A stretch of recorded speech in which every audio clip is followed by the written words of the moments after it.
안녕하십니까. 반갑습니다.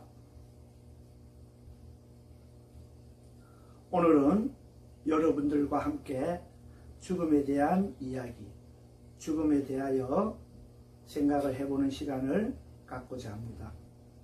여러분, 자신의 인생, 즉 본인의 삶에 대하여 어떻게 생각하십니까?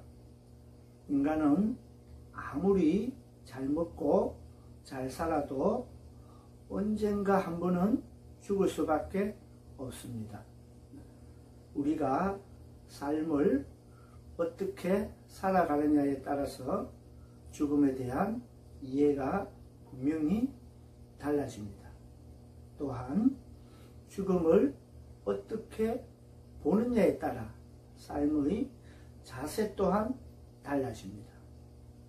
여러 가지 질병이나 가족 및 친한 친구와의 이별, 사업 실패, 좌절, 여러 가지 고통, 이런 것들은 죽음에 대한 요소이며 그림자들입니다.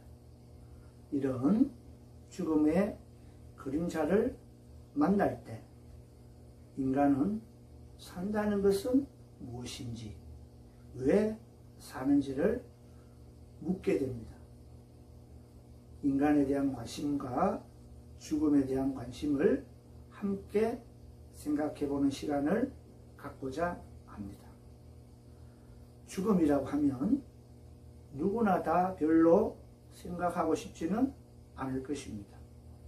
평상시에 우리가 죽음이라고 하면 보통 사람들은 재수 없다, 또는 그런 얘기 하지 마라 등등 모든 사람들이 죽음에 대한 단어조차도 얘기하는 것을 싫어하고 꺼려합니다. 우리는 인문학을 공부하는 사람들입니다. 특히 오늘은 웰다잉의 이해와 실제라는 내용을 공부하고 연구하고자 하는 시간입니다. 우리가 현재 죽음에 대한 생각을 하고 있다면 그렇지 않는 사람들의 삶보다 훨씬 더 삶의 넓이와 깊이, 높이를 더 도모할 수 있다고 봅니다. 오늘 제 강의를 들으신 분들은 현명한 선택을 하셨다고 생각합니다. 그럼 PPT 자료를 보면서 죽음에 대한 이해를 구체적으로 살펴보겠습니다. 제2장 죽음의 이해에 대해서 알아보겠습니다. 1. 죽음의 문제. 인간은 누구나 죽음을 맞이하면서도 삶 속에서 죽음을 생각하거나 입에 담기조차 싫어하고 피하려고 합니다. 왜 인간은 죽음이라는 진리 앞에서 또 피하려고만 하는 것일까? 그것은 어쩌면 죽음에 대한 두려움이 인간에게 가장 큰 두려움이기 때문이다. 죽음에 대한 생각은 시대와 문화에 따라 변화하여 왔습니다. 죽음에 대한 생각은 그 시대의 종교관이나 사회현상에 따라 변화되어 왔으며 어느 날 많은 사람들은 자연주의적인 죽음관을 대체로 수용하고 있습니다. 꽃이 피면 시드는 것과 같이 인간도 태어나면 죽을 수밖에 없는 것입니다. 다음은 현대의학은 생명의 연장이라는 새로운 수단을 동원하여 인간의 생명을 연장시키고 있으며 육체의 죽음을 연장시키는 대가로 인류는 내사라는 새로운 문제를 낳았습니다. 즉 살아있는데 죽은 것이고 죽은 것인데 살아있는 묘한 상태를 말합니다. 이것은 우리에게 장기이식이라는 측면에서 새로운 생각을 하게 하였습니다. 과연 인간이 살아있다는 것은 육체의 생명을 말하는 것일까요? 아니면 생각이나 사고가 살아있어야 하는 것일까요? 우리는 뇌사에 대해서 한번 생각해 보는 시간이 되었으면 합니다. 사람들은 자신을 영원히 사는 것처럼 착각하며 삶의 의미도 모르고 죽음에 대한 대비도 없이 그저 현실을 살아가는데 급급하여 살아갑니다. 살아있는 누구도 자신의 죽음에 대해 이야기하고 싶어하는 사람은 없다.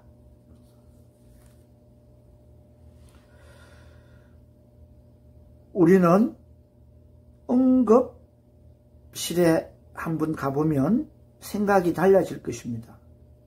자신이 편안히 자고 있는 그 많은 날들 동안에도 병원 응급실에는 급하게 실려오는 환자들로 넘쳐납니다. 바로 조금 전까지만 해도 웃고 떠들며 죽음에 대해 떠올리기조차 싫어했던 사람들이 죽음의 문턱을 넘나드는 것입니다. 과연 살아있다는 것은 무엇이고 죽음이란 무엇인가를 생각하지 않을 수 없습니다. 죽음의 형태도 가지각색입니다. 천수를 누리고 기력이 쇠진하여 저절로 여러 기능이 멈추는 자연사가 있는가 하면 아직 창창한 나이에 뜻하지 않는 원인이 생겨 죽음을 맞이하는 경우도 있습니다. 우리나라 사람은 예부터 오래 사는 것을 가장 큰 행복으로 삼았고 제 명대로 살다가 편안히 죽는 것을 오복의 하나로 꽂았습니다. 죽음은 주는 아픔은 죽음 그 자체라기보다는 모든 의미 있는 관계와 성취물과 삶의 의미 연관구조로 일시에 잃어버리고 해체당하는 의미상실의 고통에 있다.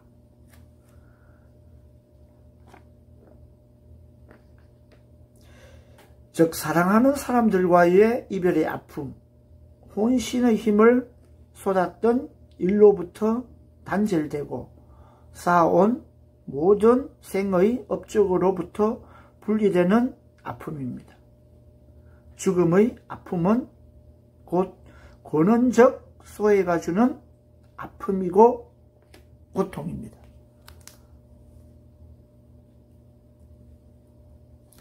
이 죽음의 인식과 이해에 대해서 알아보겠습니다. 죽음 인식은 인간의 생명이 유한하다는 것을 인식하는 데부터 출발한다.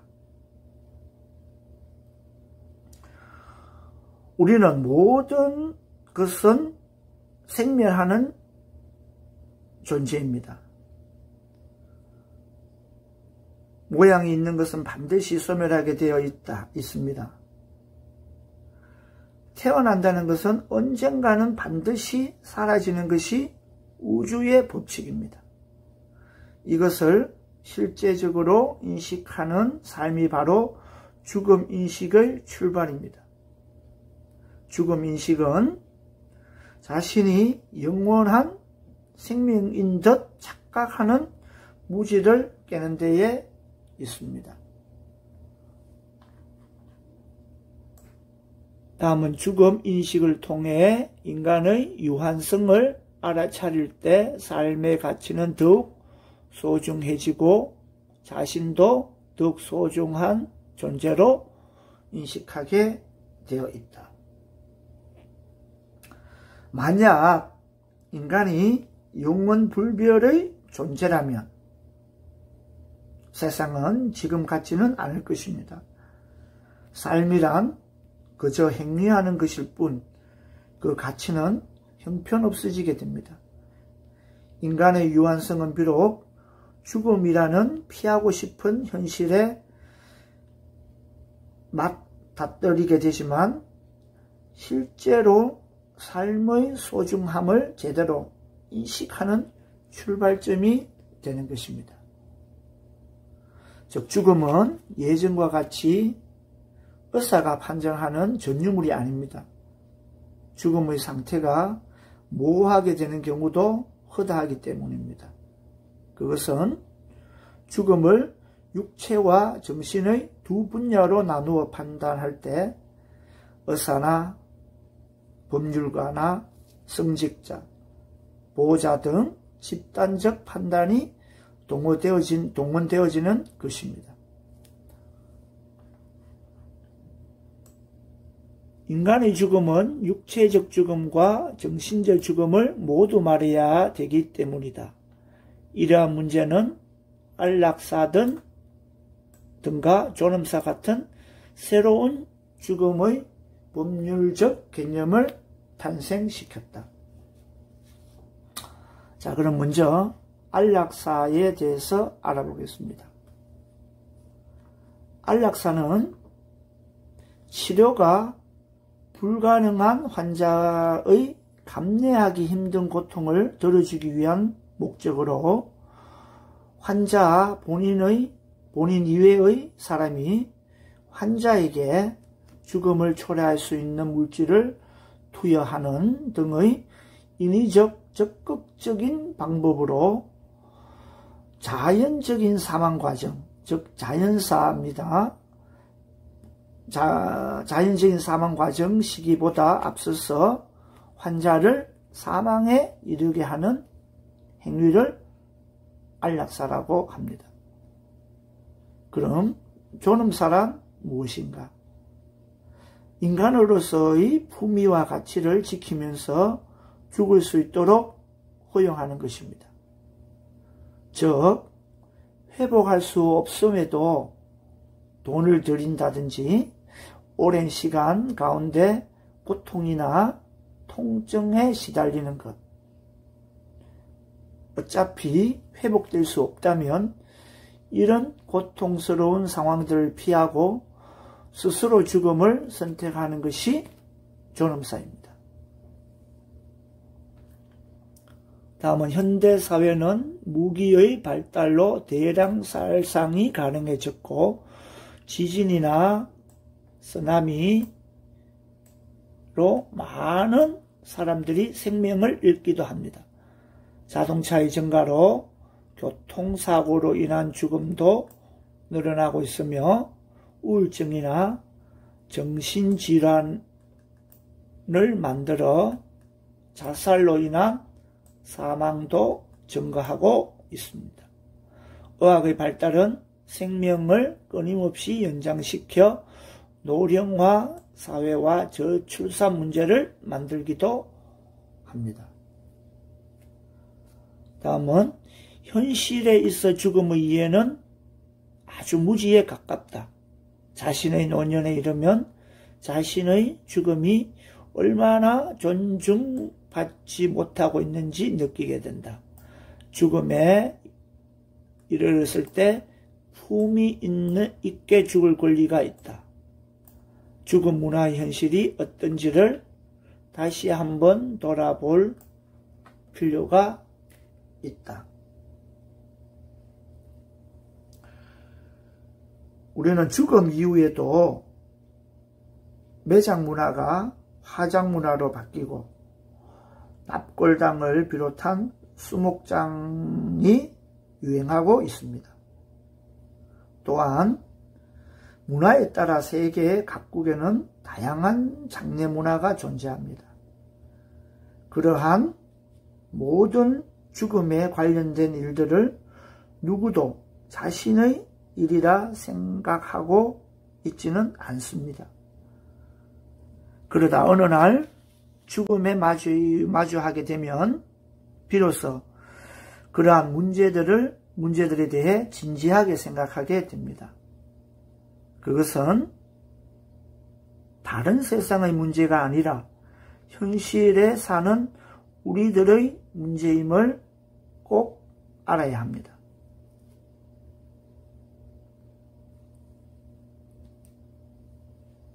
3. 죽음의 정의에 대해서 알아보겠습니다.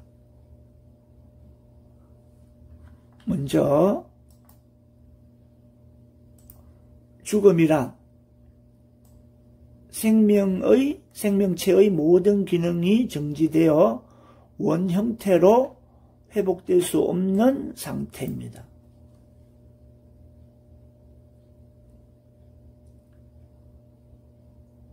죽음의 전통적 정리에 대해서 알아보면 호흡과 심장 박동이 멈추고 뇌 반사가 소실된 것이 불가역적일 때 죽음을 판단하고 심장 및 호흡 기능과 뇌 반사의 영구적인 소실을 죽음이라고 합니다. 다음은 의학적으로 몸의 소멸을 죽음이라고 말하고 사회적 실체로서도 개체의 소멸이 곧 죽음을 의미하는 것이다. 종교적으로 죽음을 논의하는 것도 몸의 소멸 시점부터 시작하는 것이다. 영혼을 몸과 분리된다고 보고 사후의 삶을 논의하는 것이 종교적 입장인 것이다. 우리는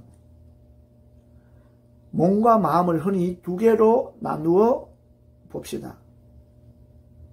그래서 정신이 몸보다 우월하다고 생각하거나 몸의 한계는 정신을 통해 극복하거나 보완되어 완성되어진다고 생각합니다. 그렇지만 우리는 몸이 있어야만 실제로 존재합니다. 정신도 몸이 있어야 깃들 곳이 있습니다. 몸 없이는 이루어지는 삶이란 적어도 우리가 사는 이 세계는 존재하지 않습니다. 그런데 죽음이란 몸이 없어지는 것입니다. 몸이 없어지면 그것에 의지하여 있던 정신도 또한 사라지게 됩니다. 정신은 몸을 통해서 실현되고 꿈도 꾸고 삶을 영위하는 것입니다. 그런데 몸의 소멸은 그 모든 것이 현실에서 사라진다는 것을 의미합니다. 다음은 세계보건기구 WHO에서 죽음을 소생할 수 없는 삶의 영원한 종말이라고 하였고, 사진적 의미로는 죽음은 모든 생물이 겪는 생명 과정의 완전한 정지 상태라고 정리한다.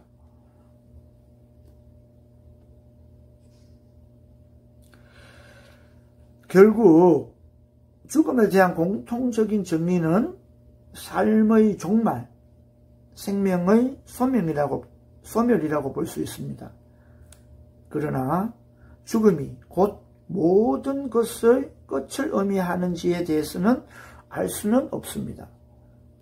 죽음이란 생명활동이 정지되어 다시 원상태로 돌아오지 않는 생물의 상태를 말합니다. 즉 생의 종말을 말합니다. 예를 들어 아베마 등의 단세포 생물에서는 두 개의 객체로 분열될 때가 죽음이라고 말할 수 있을지는 모르겠으나 다세포 생물에 있어서는 세포 분열은 단순한 성장의 한 과정입니다. 생물은 생식세포를 매개로 생명을 영원히 존속시키는 것이라고 볼 수 있습니다. 문제는 인간을 포함한 고등동물에 한정한다고 하면 죽음이란 그 객체를 구성하는 전 조직세포의 생활 기능의 정지라고 말할 수 있을 것입니다. 따라서 국부적인 한 부분의 생활 기능의 정지만으로는 죽음이라고는 할 수 없습니다. 다음은 죽음에 대한 자각에 대해서 알아보겠습니다. 다정하게 지내던 사람이 죽음에 직면하여 우리는 그 사람의 삶이 끝나고 영원한 이별이 왔다는 것을 깨닫게 된다. 죽은 사람에 대한 애정이 깊을수록 슬픔도 깊다.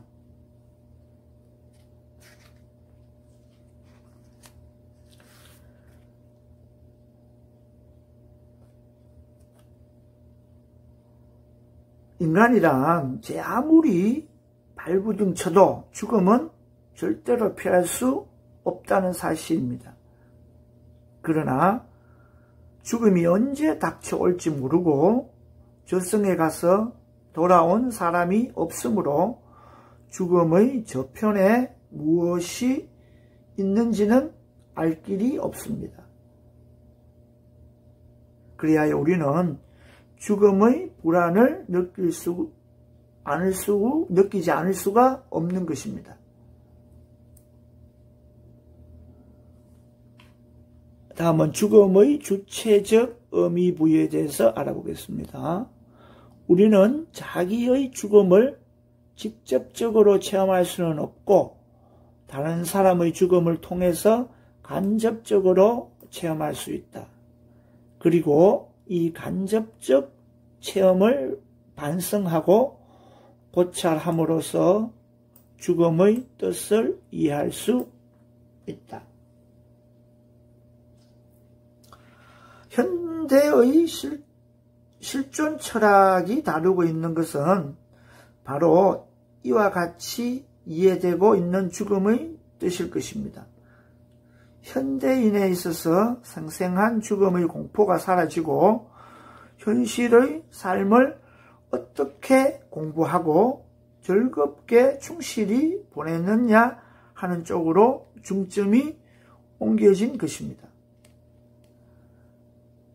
죽음보다는 삶이 우위를 차지하고 있는 것입니다.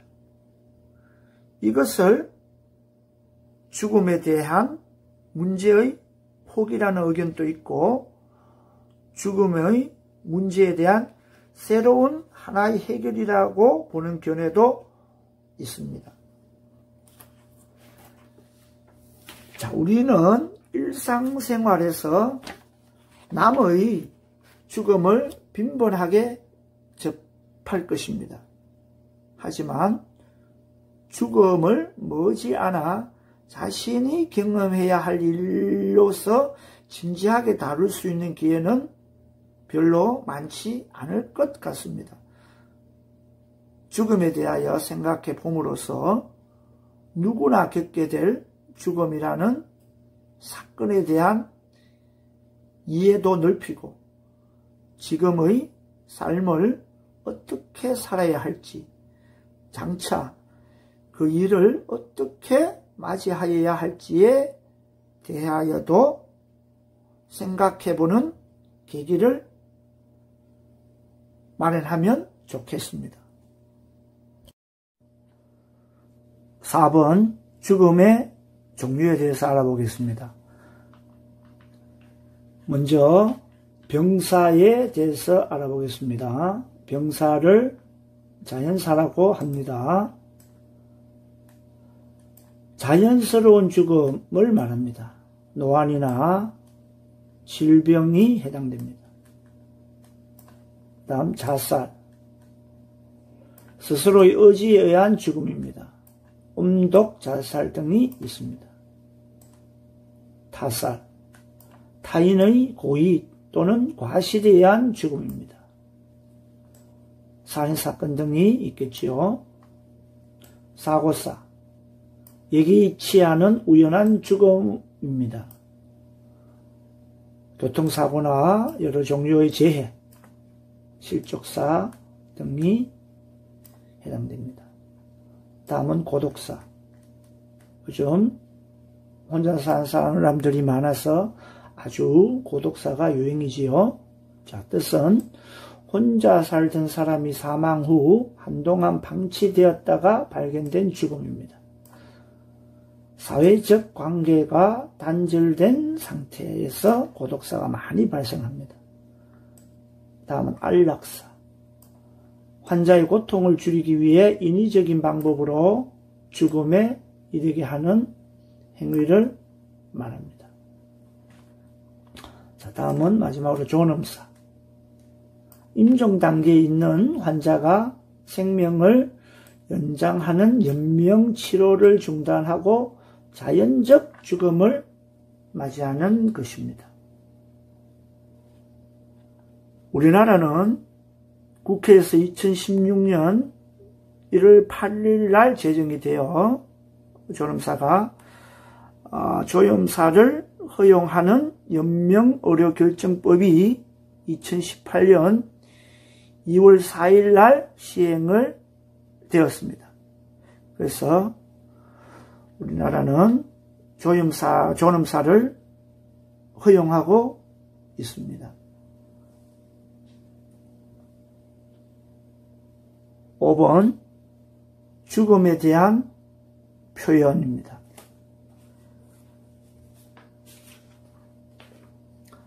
자, 우리나라에서는 죽음을 동사로 일반적으로는 죽는다 라고 표기하지만 사람에게는 돌아가시다 라는 높임 표현이 맞습니다. 자, 상세히 보면 붕어, 황제나 황후의 높여 부르는 말입니다. 그다음 홍서, 왕 또는 왕비, 황태자비의 죽음을 높여서 부르는 말입니다. 그다음 성하, 군주의 죽음을 높여 이르는 말입니다. 그다음 서거, 자신보다 높은 사람, 즉 대통령, 국무총리 등의 죽음을 높여 부르는 말입니다. 선종, 천주교에서 신자의 죽음을 이르는 말입니다. 착하게 살고 복되게 생을 마친다는 선생복종에서 유래되었습니다. 그다음 입적, 불교에서 성녀의 죽음을 이르는 말입니다. 그다음 소천, 하느님의 부름을 받는다는 뜻이며 개신교회에서 신자의 죽음을 이루는 말입니다. 열반, 불교에서 부처님의 죽음을 이루는 말입니다.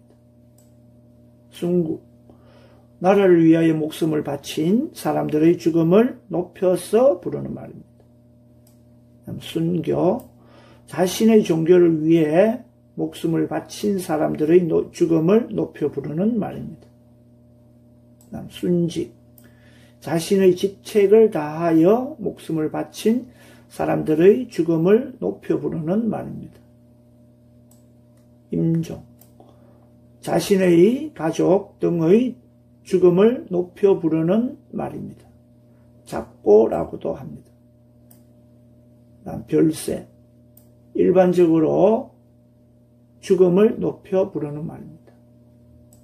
타계, 인간계를 떠나 다른 세계로 간다는 뜻으로 사람의 죽음이자 귀인의 죽음을 이루는 말입니다. 사망, 죽음을 뜻하는 단어로 가장 많이 쓰이죠. 졸, 오늘날 대부분의 사람들이 죽음의 격식을 갖춰 이르는 말입니다. 몰이라고도 합니다. 패.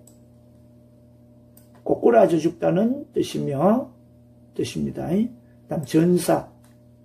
전장에서 싸우다 죽음을 뜻하는 말입니다.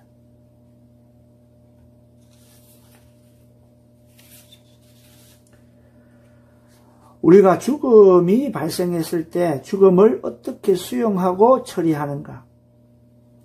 가장 일반적인 방식은 사회에서 통용되는 죽음 의례에 의존하는 것입니다. 우리나라 사회에서도 여러 죽음 의례가 존재합니다.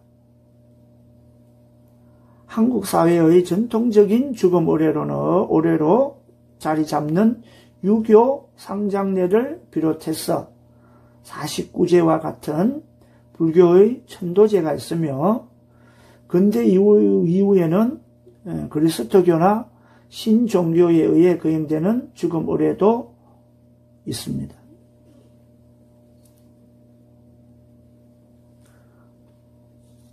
다음은 6번 죽음의 공리. 공리라 하는 것은 진리나 도리를 뜻합니다. 공리는 증명을 필요하지 않거나 증명할 수 없지만 직관적으로 자명한 진리의 명제인 동시에 다른 명제들의 전제가 되는 명제를 말합니다. 자, 죽음에 대한 공리, 즉 진리에 대해서 알아보겠습니다. 1번. 인간은 어느 누구나 죽습니다. 두 번째. 인간은 언제 죽을지 모릅니다. 세 번째. 어디서 죽을지 아무도 모릅니다. 네 번째. 어떻게 죽을지 모릅니다. 다섯 번째. 살아생전에는 경험할 수가 없습니다. 여섯 번째, 본인 외에는 아무도 대신 죽을 수는 없습니다. 일곱 번째, 누구나 빈손으로 갑니다. 태어날 때 빈손으로 왔듯이 역시 갈 때도 빈손으로 가겠지요. 다음 여덟 번째, 죽음 앞에서는 누구나 다 평등합니다.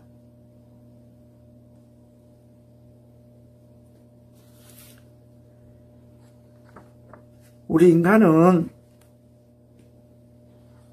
누구나 죽음을 맞이할 뿐 아니라 어떻게 죽음을 맞이할 것인지를 생각하고 궁리하는 유일한 존재입니다.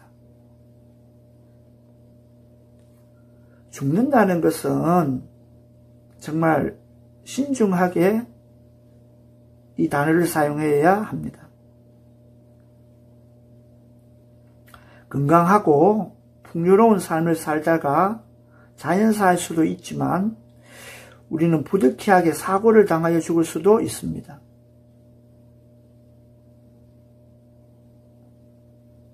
죽음이란 소라는 몸을 탈고 외나무 다리를 시공과 함께 여기에서 저기로 건너가는 가지 못함을 뜻합니다. 인생이란 하루하루가 언제나 위태로운 외나무 다리를 건너가는 것이라고 생각합니다.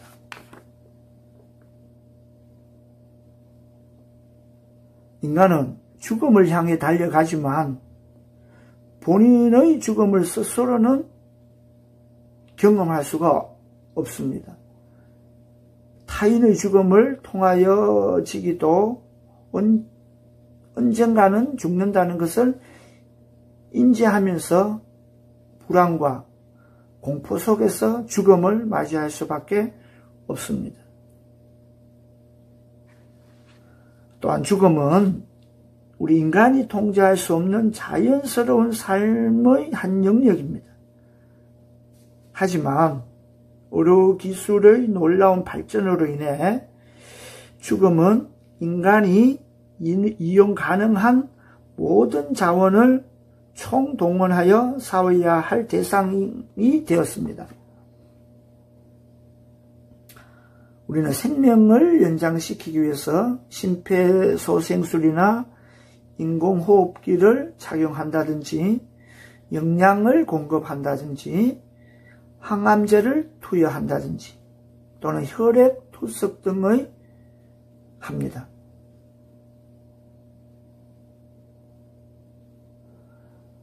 영구적인 무의식 상태의 말기 환자나 식물인간 상태의 환자에게 생명 연장을 위한 장치를 제거한다면 아마 고통 없이 편안한 죽음을 맞이할 수 있도록 해주는 것도 생각해 볼 문제입니다. 7. 사진의 의미에 대해서 살펴보겠습니다. 좌측에 보이시는 이 사진은 이탈리아 출신인 마사초의 성 삼위일체의 작품입니다. 벽화기법의 창시자인 마사초의 그림입니다. 성 삼위일체 사진은 입체감과 원근법을 이용한 작품으로 피렌체 산타 마리아 노벨라 성당 벽에 걸려 있습니다. 제가 말씀드리고 싶은 것은 사진 아래에 글자 보이십니까? 이 부분입니다. 이 글자 뜻이 뭐냐면 나도 한때는 당신과 같은 모습이었다. 당신도 미래에는 지금 내 모습처럼 될 것이다. 라고 적어놨습니다. 오래된 라틴어입니다. 여러분들 저 사진 자세히 보면은 인간의 죽은 모습입니다. 즉 해골이지요. 여러분도 나중에는 저렇게 됩니다. 저 역시 나중에 저렇게 죽을 것입니다. 모든 인간은 언젠가는 죽는다는 것입니다. 삶과 죽음에 대해 깊이 성찰한 마사초처럼 우리는 언제 어디서 어떻게 죽을지 모릅니다. 품이 있고 아름답게 죽으려면 후회 없이 잘 살아야 하겠습니다. 사람은 살아온 모습 그대로 죽음을 맞이한다고 합니다. 제가 말씀드리고 싶은 것은 어떻게 살아가는 것이 잘 사는 것이냐 하면 죽어가는 이들의 이야기의 귀를 기울여 본다면 아마 여러분들이 어떻게 살아가야 할 것인지를 말해줄 것입니다. 그러면 아마 죽을 때 편안하고 기쁘게 웃으면서 죽을 수 있으리라 봅니다. 다음은 우측에 있는 이 사진을 함께 보겠습니다.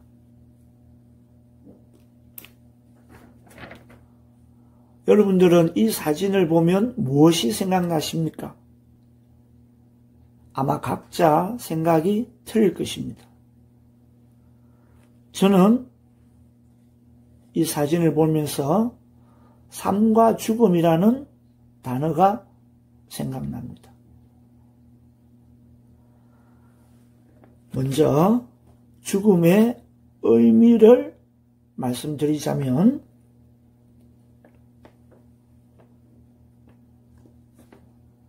태어난 자는 반드시 죽습니다. 그러기에 죽음을 말하기 위해서는 어떠한 죽음인가를 생각해야 하며 내가 어떠한 삶을 살아야 하는가의 문제입니다. 마음을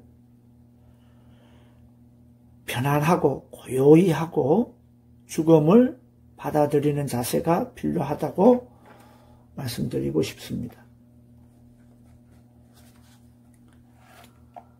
살아있는 것은 죽음을 맞이하는 이치는 이미 많은 이들의 죽음에 대하여 고민하고 이야기해 왔을 것입니다.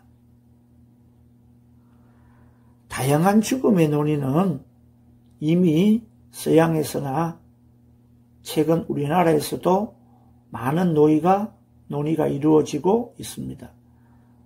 소위 건강한 생활을 의미하는 웰빙의 상대어로서 웰다잉이라는 개념이 등장했습니다.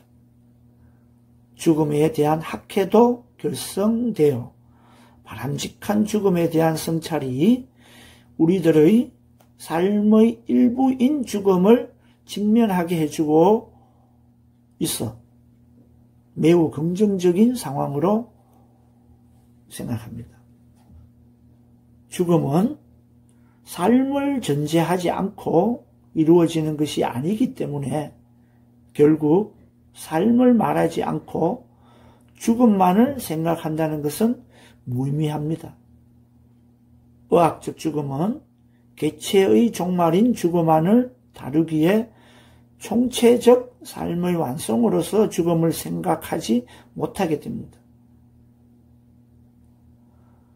근대과학의 시각은 생명의 구조나 물질적 기능에 대한 이해는 가능하게 해줄지는 몰라도 결코 생명체의 삶이 지닌 의미나 개체의 삶의 마무리로서의 죽음의 의미를 말해주지는 못합니다. 과학시대에 그것을 되찾는 것은 결국 우리들의 문제이며 우리 자신의 몫이라고 말할 수 있습니다. 죽음의 의미를 생각할 때 분명히 죽음은 삶의 일부이며 죽음에 대한 이해는 삶에 대한 이해를 바탕으로 전개되어야 할 것입니다. 그런 면에서 죽음이 의미하는 개체의 해체는 개체성이란 무엇이고 생명 현상에서의 개체성의 의미는 무엇인지, 더 나아가 생명체의 개체로서 존재하는 양식에 대한 성찰도 요구됩니다. 이런 성찰이 반드시 죽어야 할 존재의 삶의 의미를 묻는 것으로 이어지면 당연하다고 할 수 있습니다.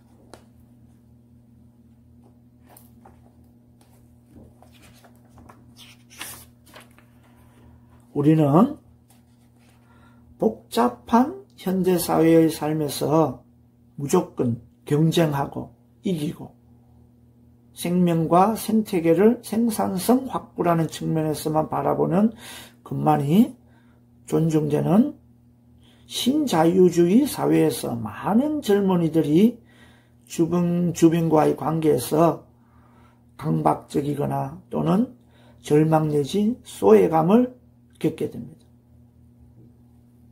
또한 생명이란 태어나는 순간부터 스스로를 유지하기 위해서 열심히 주위와의 관계를 맺어가면서 생존합니다. 모든 생명체가 주위와의 관계에 의존하면서 주변의 도움 없이 살아갈 수 없다는 것이 의미하는 바는 아마 존재 그 자체로 우리 모두는 주위에 빚진 존재라는 것을 말합니다. 우리의 생명은 우주가 생겨난 이후에 진행되어 온 긴 시간의 흐름을 담고 있기 때문에 모든 생명체는 분명 소중한 것이며 동시에 각각의 생명체가 이 순간에 존재하기 위해 주변의 지연빛은 결코 작은 것이 아닙니다. 그런 면에서 불교적 시각에서는 죽음이란 하나의 흐름 속에 빚어진 작은 모양의 변화이며 죽음으로 나라는 개체는 사라지지만 나를 이루었고 또 나를 통해 펼쳐진 업 또는 다른 관계의 바다에서 꽃피우고 모였다가 흩어지고 생로병사를 계속할 것입니다. 길고 긴 관계 속에 펼쳐지는 생명의 역사라는 측면에서 죽음은 생명과 분리될 수 없습니다. 따라서 생에 집착하거나 죽음을 미화할 필요는 없습니다. 이미 생명체 내에서는 세포 간의 균형을 찾기 위한 많은 세포 자살이 이루어져 있으며 이러한 생체 내의 세포 자살 행위가 없으면 생명체 자체가 생존하지 못하고 곧 죽음을 맞이하게 됩니다.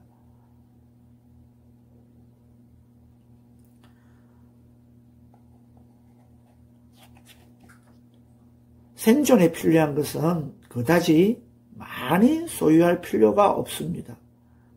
많은 것을 기대하지 않으면 그 기대가 채워지지 않아 절망할 상황도 없으니 이를 성가에서는 소욕지족이라고 합니다. 소욕지족이라는 것은 작은 것에 만족하고 충만함을 느낀다는 뜻입니다. 즉 다른 말로 인간은 빈손으로 왔으니 죽을 때 빈손으로 간다는 뜻이기도 합니다. 이는 자신이 기대를 하고 있는 대상이 물질이건 수명이건 연인이건 가족이건 사회이건 모두 해당됩니다.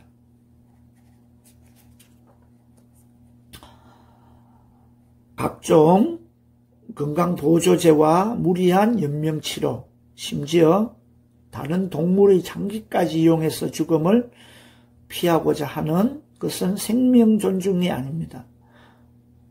무조건 오래 살기 위해 생명에 집착하는 것과 불가의 진정한 생명 존중은 다른 것이기 때문입니다.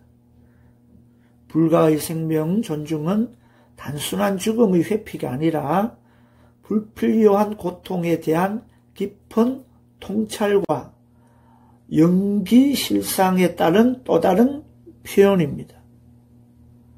죽을 운명의 물고기를 살게끔 놓아주는 방생부패로 상징되는 것은 탐진치라는 죽음의 근원으로부터 벗어나 생명이 큰 바다에서 자유롭게 유영하는 대자유인이 되어야 함을 말할 뿐입니다.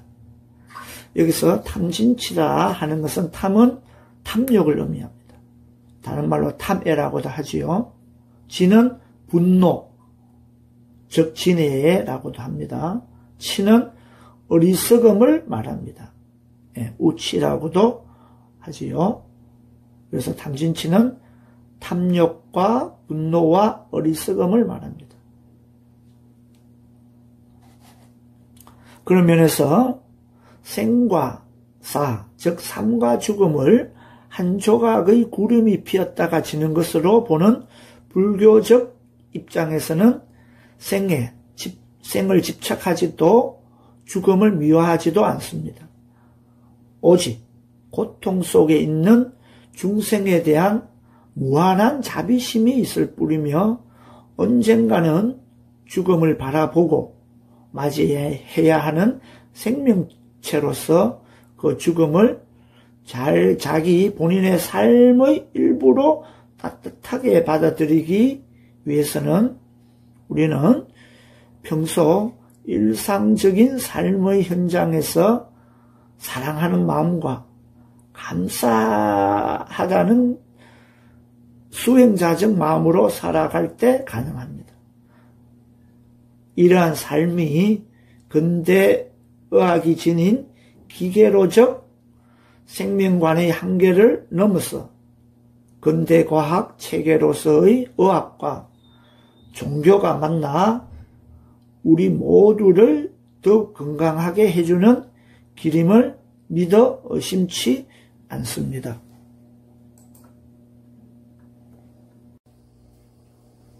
오늘 배운 죽음의 이해를 간략히 요약해보면, 죽는다는 것은 정말로 고통스럽고 매우 슬프지만 죽음을 슬픔으로만 받아들이지 말고 생의 아름다운 마무리라 생각하는 삶의 자세가 필요합니다. 죽음은 항상 우리 곁에 있으며 우리의 태도이고 우리의 삶입니다.